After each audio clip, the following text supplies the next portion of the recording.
नमस्कार, आपण पाहत आहात एडीबी न्यूज मराठी। सांगली जिल्ह्यातील मालगाव येथून एक अतिशय आनंददायी आणि कौतुकास्पद बातमी समोर येत आहे।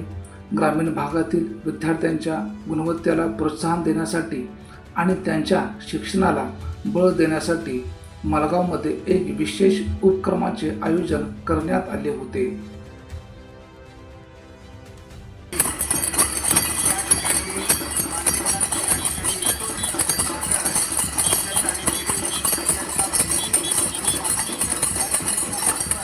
मालगाव येथील जिल्हा परिषद शाळा नंबर 2 मध्ये नुकताच गुणवंत विद्यार्थी सत्कार आणि शैक्षणिक साहित्य वाटप सोहळा अत्यंत उत्साहात पार पडला।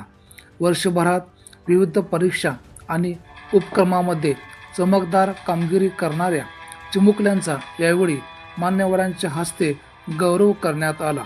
या प्रसंगी पंचायत समितीचे ज्येष्ठ शिक्षण विस्तार अधिकारी विजयकुमार पाटील साहेब, केंद्र प्रमुख तय्यब अली नदाब साहेब, मुख्याध्यापक श्री विजय माने सर, जिल्हा परिषद शाळा नंबर 1 चे मुख्याध्यापक श्री हेगडे सर, उर्दू शाळा मुख्याध्यापक श्री महाबरी सर, तसेच शाळा व्यवस्थापन समिती अध्यक्ष भाऊसो भांडवले, उपाध्यक्ष सो वर्षाराणी स्वामी मॅडम, विद्याधर शेडबाळे, जयश्री पांढरे उपस्थित होते।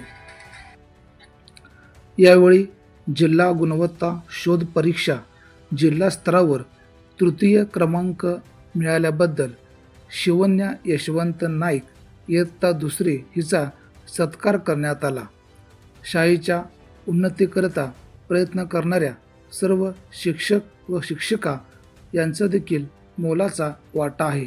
यामध्ये सौ सुरेखा माटेकर मॅडम, सौ मीरा लाळे मॅडम, सौ सुचित्रा कुंभार मॅडम, सौ स्वाती ओंकारे मॅडम, सौ बालिका माने मॅडम, सौ सुनीता सावंत मॅडम व शिक्षक श्री रमेश बेले सर आणि श्री बाळासाहेब गायकवाड सर।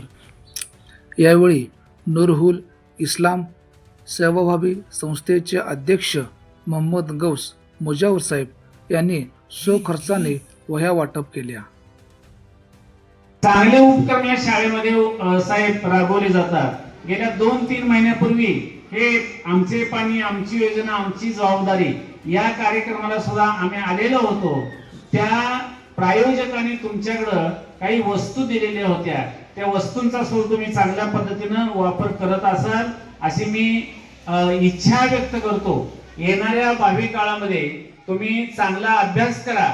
मग तो डॉक्टर प्रथमराव कदम शिष्यवृत्ती परीक्षा असेल, जवाहर नवोदय विद्यालय प्रवेश पत्र परीक्षा असेल, शिष्यवृत्ती माध्यमिक आणि पूर्व माध्यमिक परीक्षा असेल, याच्या बरोबरच सगळ्या मुलांना लिहिता वाचता येण्यासाठी गुरुजी प्रयत्न करत आहेतच, पण पालकांनी तुम्ही सुद्धा प्रयत्न करत राहा।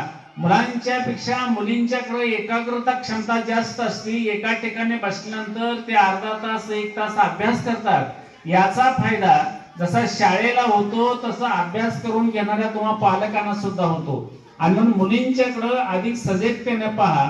क्रीडा स्पर्धेमध्ये या मुलींना यश मिळणार आहे, कारण या शाळेतली जी टीम आहे साहेब, ही टीम खूप चांगली आहे। एक मी निरीक्षण केलं, या शाळेतले सगळे गुरुजी उंचीनं कमी आहेत। मग ते आमचे बाळासाहेब असतील, बेले गुरुजी असतील, मुख्याध्यापक असतील, आमचे केंद्र प्रमुख असतील, त्यांची उंची कमी आहे। अध्यक्ष सुद्धा उंचीनं कमीच आहे। उंची कमी आहे, पण ज्ञानसाठा भरपूर आहे, दानात भरपूर आहे। दान देण्याची दातृत्वाची कला त्यांच्याकडे आहे।